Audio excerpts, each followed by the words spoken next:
जब भी हम एक 3D सरफेस के ऊपर, एक 3 डायमेंशनल सरफेस के ऊपर अर्थ को रिप्रेजेंट करते हैं तो उसको हम क्या बोलते हैं, उसको हम ग्लोब बोलते हैं। ग्लोब बेसिकली क्या है, ये एक मिनिएचर फॉर्म है अर्थ की, एक बहुत ही स्मॉलर वर्जन है किसका, अर्थ का।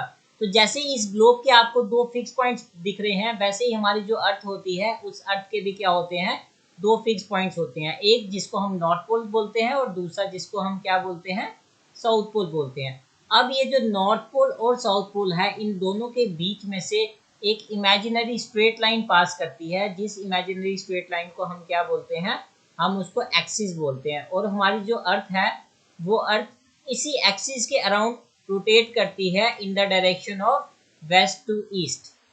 एक और लाइन जिसका हम जिक्र करेंगे वो हम बात करेंगे इक्वेटर की। अब इक्वेटर जो है वो क्या है, बेसिकली इक्वेटर जो है वो एक ऐसी लाइन है जो आपकी अर्थ को 2 बराबर हिस्सों में काट देती है।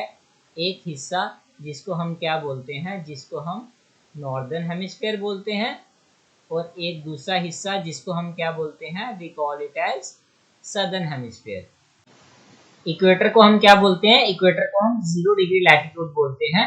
इसके अलावा कुछ और सेट ऑफ लाइंस भी आते हैं जो कि हॉरिजॉन्टली आती हैं और जो कि क्या करती हैं, जो कि हमारे इक्वेटर के बिल्कुल पैरेलल आती हैं। We call them as parallels of latitude. अब लैटिट्यूड को हम किस में मेजर करते हैं, डिग्रीज में मेजर करते हैं। जैसे कि यहाँ पे 10 डिग्री लैटिट्यूड, ये 0 डिग्री लैटिट्यूड में मैंने आपको बताया, ये 10 डिग्री नॉर्थ, ये 20 डिग्री नॉर्थ, ये 30 डिग्री नॉर्थ। वैसे ही नीचे की तरफ अगर हम जाएंगे 10 डिग्री साउथ, 10 डिग्री,